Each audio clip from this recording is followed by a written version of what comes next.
Good morning sa inyong lahat mga kapatid. Pag-usapan natin ito si Colonel Busita na tila ba'y kinu-question ang benepisyo ng impeachment kay VP Sara Duterte. So I must assume na hindi niya naiintindihan ang pakinabang ng impeachment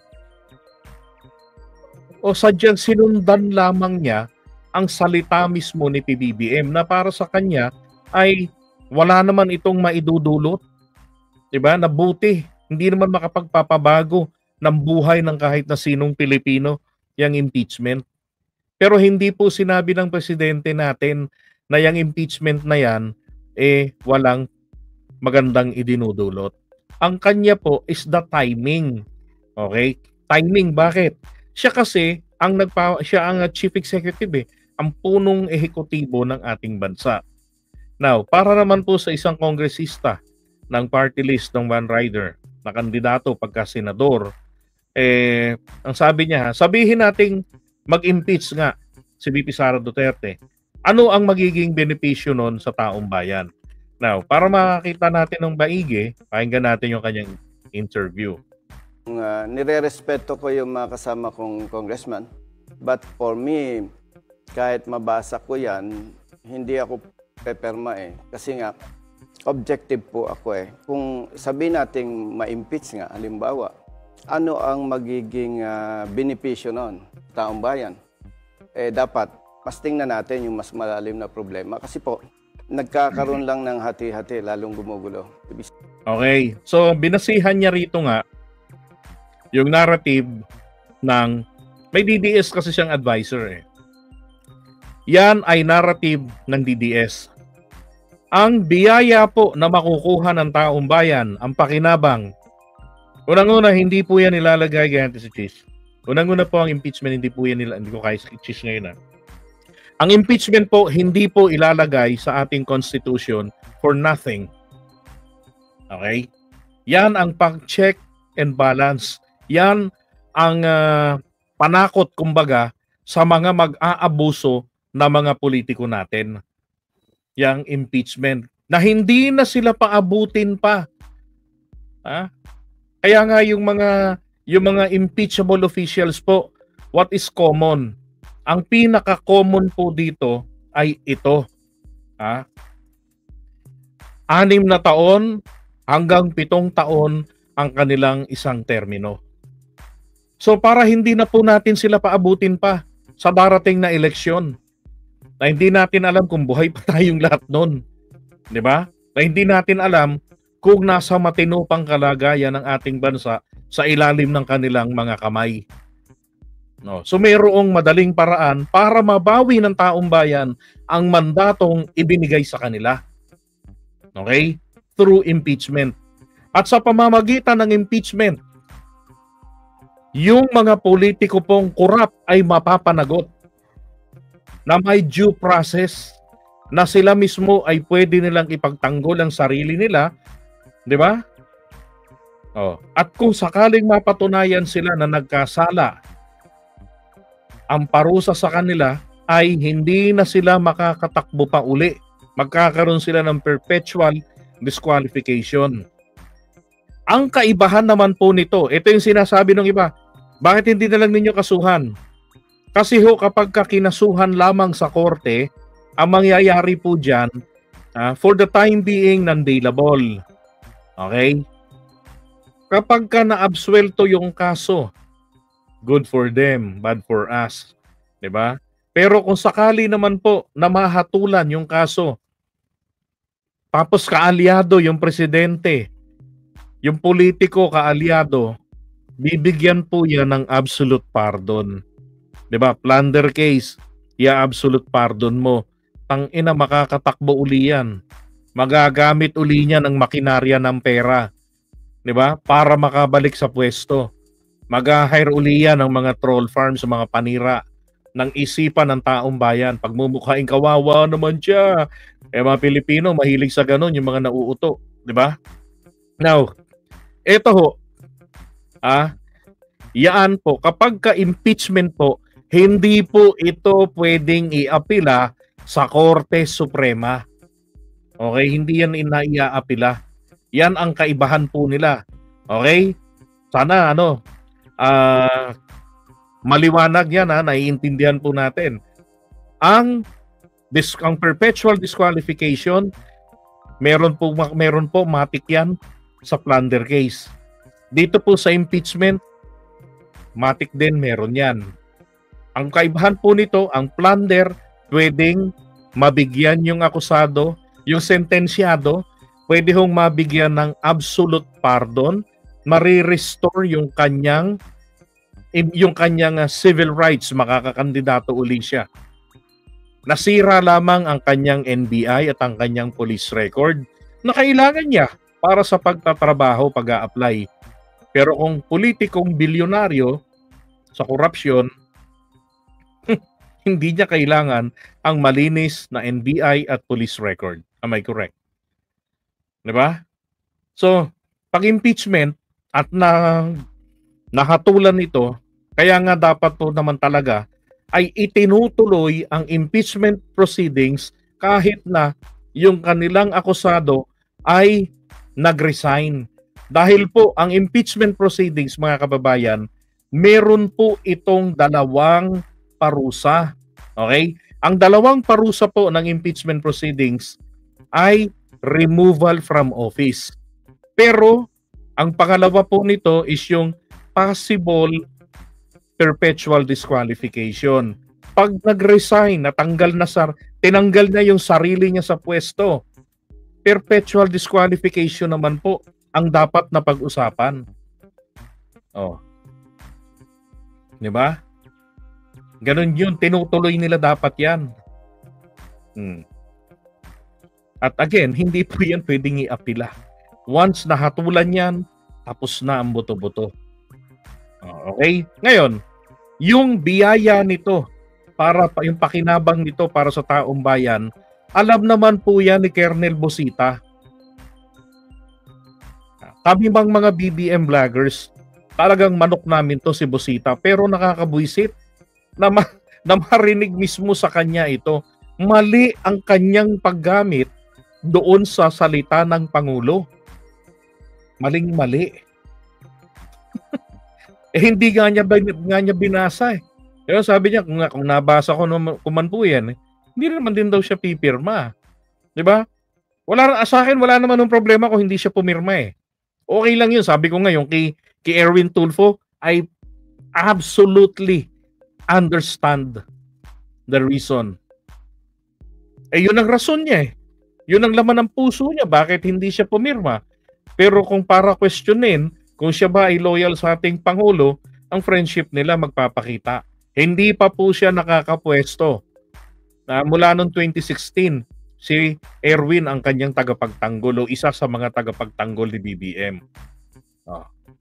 Diba? Ayaw lang nung mama na siya po ay mabubutasan na katulad ni Robin Padilla at saka ni Bato na akala mo may butasan ng puncher ang mga utak. Diba? May mga nauna ng pahayag against sa impeachment tulad ni Amy Marcos nyo. Ngayon, nakakalungkot lang na hindi niya naiintindihan kunwari. Nire-respeto ko yung mga kasama kong congressman. But for me, kahit mabasa ko yan, hindi ako peperma eh. Kasi nga, bisita ba? Objective po ako eh. Kung sabihin natin ma-impeach nga, halimbawa, ano ang magiging benepisyo noon sa taong bayan?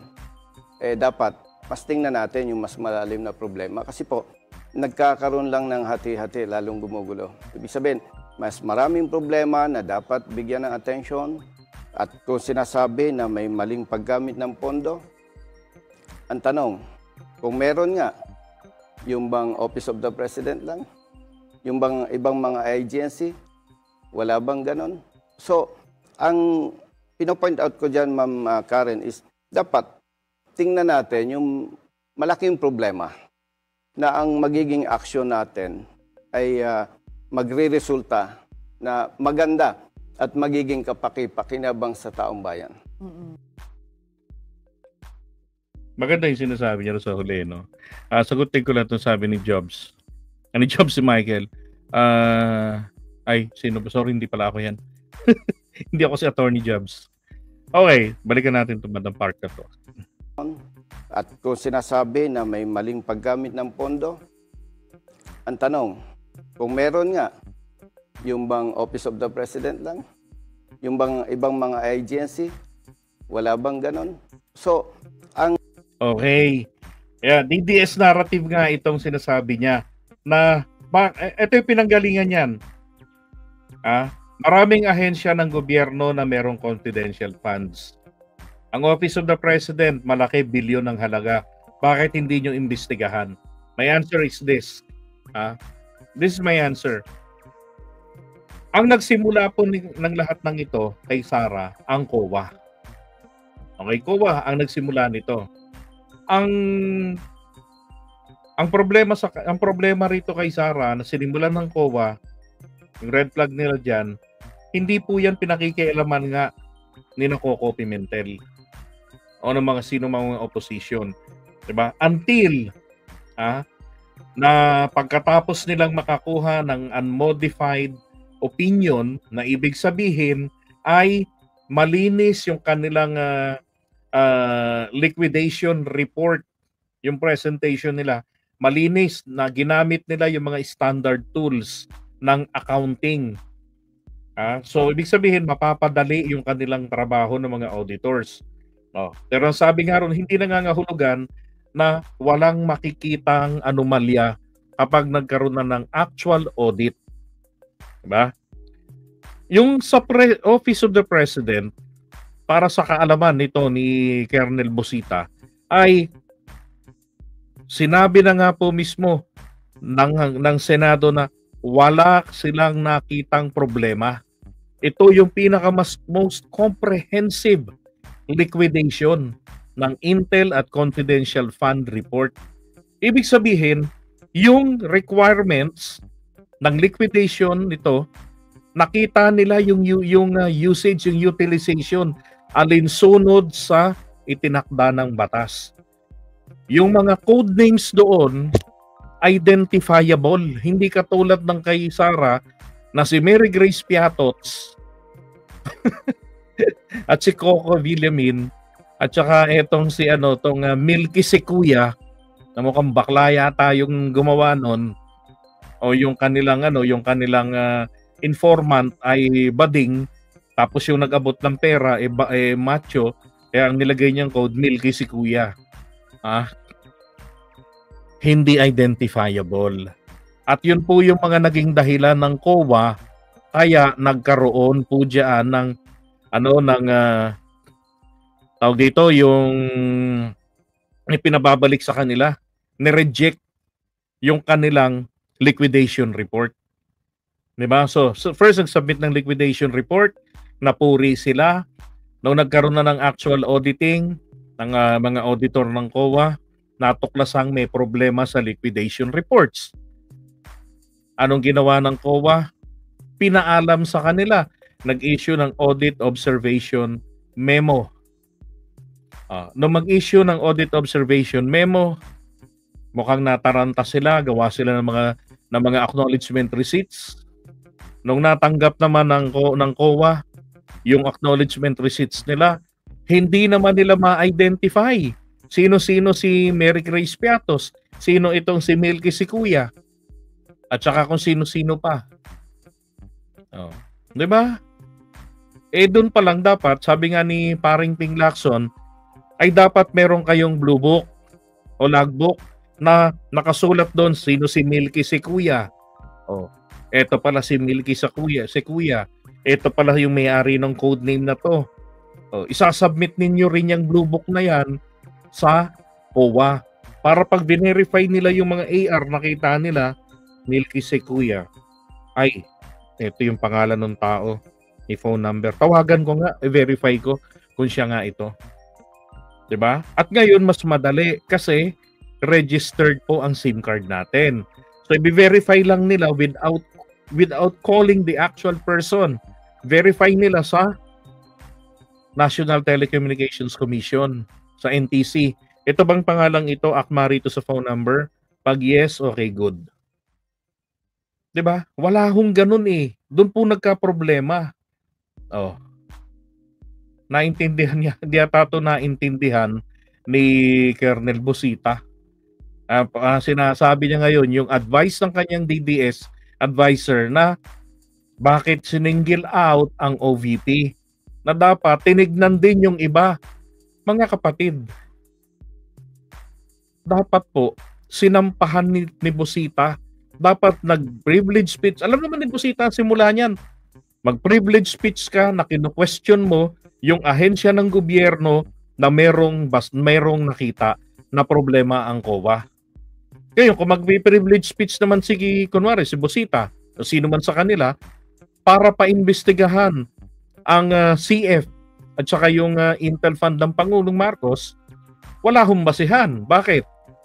Wala namang naglabas ng red flags. Di ba? Sa OVP kasi meron ang COA. Yun ang problema rito nila Sara. Kasi yung COA mismo naglabas. Doon sila ngayon nagka-leche-leche. Tapos natutukan na. Nagkaroon ngayon ng mga investigation. Di ba? Hindi po sa Quadcom. Kung sino pa namang loko-loko nasa utak, Quadcom palagi. Hindi ho Quadcom ang nag-imbestiga kay Sara sa opisina nila. At doon ay natuklasan ng committee na yan na walang pagmamalasakit sa pera. Isipin mo yung pera ng DepEd, winidraw. Tapos binigay kina Nolasco ng ganun-ganun. Bumili pa sila ng vault, pero yung pera, hindi man lang pumasok sa vault. Tapos yung pinadadala sa kanya nila Nolasco, nung hepe ng kanilang security, sabi ni Gina Acosta na ibibigay sa kanyang parang accomplishment report na, tapos, kumbaga dapat nga yung program yun na yung susundin. Magkano yung mga ganito-ganito, pagpaplansyahin na lang niya yung liquidation. So yan ho ba, hindi ho ba ka-question yan?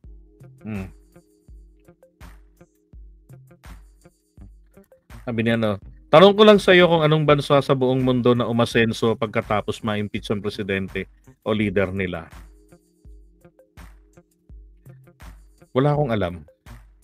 Pero ang tanong ko rin sa iyo ito, ang impeachment ba may kinalaman sa pagpapa-asenso o sa pagpapanagot? Tulungan na kitang sumagot diyan. Ang impeachment has something to do with accountability. Ang progreso, ang pag-unlad ng isang bansa ay hindi po kailanman nakasalalay sa impeachment. Nakasalalay ito sa accountability na yung leader ng bansa, lahat sila, lalo na yung mga subject ng impeachment, lahat sila ay may takot dahil meron silang kakaharapin na madali silang matatanggal sa pwesto at mapapanagot kahit may immunity pa sila. And therefore, aasenso po ang bansa na wala pong corrupt. I hope na nasagot ko yung tanong nyo. Okay? Now, balikan natin ulit to si Busita. Pino-point out ko dyan, Ma'am Karen, is dapat tingnan natin yung malaking problema. Okay. Dapat, naisip ni Busita rito ay yung malaking problema, yung sinasabi na naman ng mga DDS. Ang tignan natin dito, yung talamak na kahirapan. Yung mga galing lang ng mall, yung mga gutom, yung mga hirap. Diba? Colonel Busita, let me ask you, sana makaiparating ng mga ibang kapwa ko BBM vloggers na nagpo-promote sa kanya. Kapag hindi ba tayo nag-impeachment, masusolusyonan ba yung problemang sinasabi mo? Yung kagutuman, kahirapan, kawalan ng trabaho, yung mga sinasabi ni Sara sa script niya, magkakaroon ba ng pag-asenso ang buhay nila? Magbabago ba ang kalagayan ng status ng ekonomiya nila at ng bansa natin? Kapag hinayaan na lamang natin na hindi pa panagutin ang tao na dapat ay panagutin. Ayaw niyang sumagot, kasalanan niya yan. Ayaw niyang magsalita sa harap ng taong bayan, ipaliwanag ano ang nangyari sa pera. Abogada siya, alam naman niya na merong impeachment. Matanda na siya sa politika. Alam niya na meron siyang mga kalaban sa politika na kapag nakitaan ka ng butas, i-impeach ka nila. Nahanapan lamang ng grounds para legit. No. Diba? Palagay ko, hindi masasagot ni Colonel Busita yan. Yung tanong ko na yan. Na again, kapag ka pinabayaan ba natin na hindi na natin panagutin ang mga dapat na may panagutan sa ating bayan, wala na, tanggalin na natin ang issue ng accountability ng mga public officials. Sa tingin mo ba, Colonel Busita, aasenso ang mga mahihirap? Sa tingin mo ba, aangat ang ekonomiya ng Pilipinas? Sige nga. Oh. Palagay ko, magkakaroon tayo rito ng pag-asenso kung yung mga korap matatakot. Diba? Meron pala tayo ritong effective na impeachment. Oh. At madali akong matatanggal sa pwesto. Ang laki ng puhunan ko, hindi pa ako nakakabawi. I-impeach na ako. Tapos meron pa akong perpetual disqualification. In case na mag-resign agad ako sa pwesto, tuloy pa rin ang paglilitis, ipatatawag pa rin nila ako dahil sa possible perpetual disqualification naman na didinggin nila. Oh. Kasi ang resignation, hindi po ito scapegoat mula para matakasan ang pananagutan. Kaya nga impeachment Hindi ka lang tatanggalin sa pwesto. Pagbabawalan ka nang makabalik sa pwesto. 'Di ba? Tapos sampahan ng kaso. Ngayon, kung wala naman tong ginawang mali, sabi nga ni VP Sara, wala naman daw misuse ng public funds. Ang nangyari lang daw talaga, yung walang tigil na walang humpay na atake sa kanya ng mga kalaban. Di maganda, 'di ba? Ipaliwanag niya yan sa impeachment trial. Eto yung pera, ganito yung nangyari, malinis. Walang halong chemical, purely organic. Siniraan lang talaga ako ng siniraan ng mga kalaban namin sa politika. Di malamang, absuelto. Correct? Na ang magiging aksyon natin ay magre-resulta na maganda at magiging kapaki-pakinabang sa taong bayan. Ayoko sabihin buo. Di ba? Pinagsama niya kasi. Poverty porn. Pinagsama ni Busita ang poverty porn tsaka etong accountability. Mali. Nagpa-poverty porn sila na ginamit na naman yung mga mahihirap na yung magiging epekto nito, magkakahati-hati tayo. 'Di ba? Ito na nga lang yung tanong doon Kayo ba naniniwala kayo na walang kinalaman si PBBM diyan sa impeachment na 'yan? Ako hindi ako naniniwalang wala siyang kinalaman diyan kahit na admin supporter ako. Wala pa hong impeachment na naganap sa bansa natin na wala hong kinalaman ng presidente. Lahat yan meron.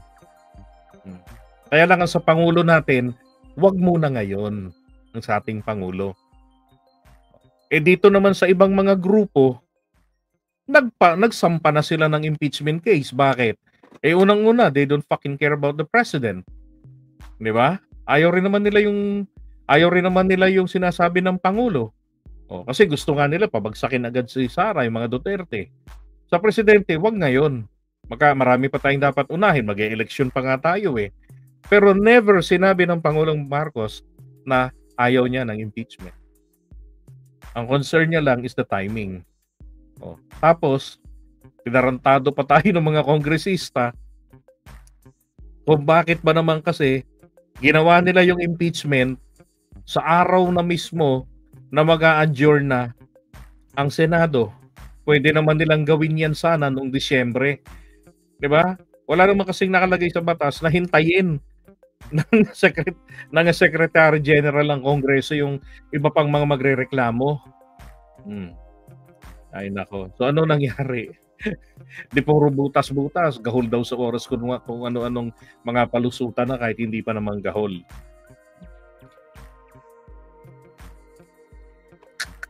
Parang it's very disappointing kay itong sabi ni Colonel Busita. Ganda pa ng pagkakasabi niya, no? Pero common na kasi itong narrative na to eh.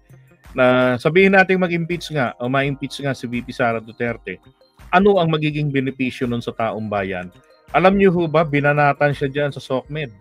Ito yung sagot ng mga tao. Edit to make our public official accountable. Imagine na nakawan ka ng 125 million, tapos may mga taong ganito na nagsasabing ibaliwala na lang. Kaya ang daming kurakot sa gobyerno eh. Kasi walang napaparusahan. Tama. Di ba? Kung meron man, yung mga small fry lang. Oh, ito naman yung sa isa.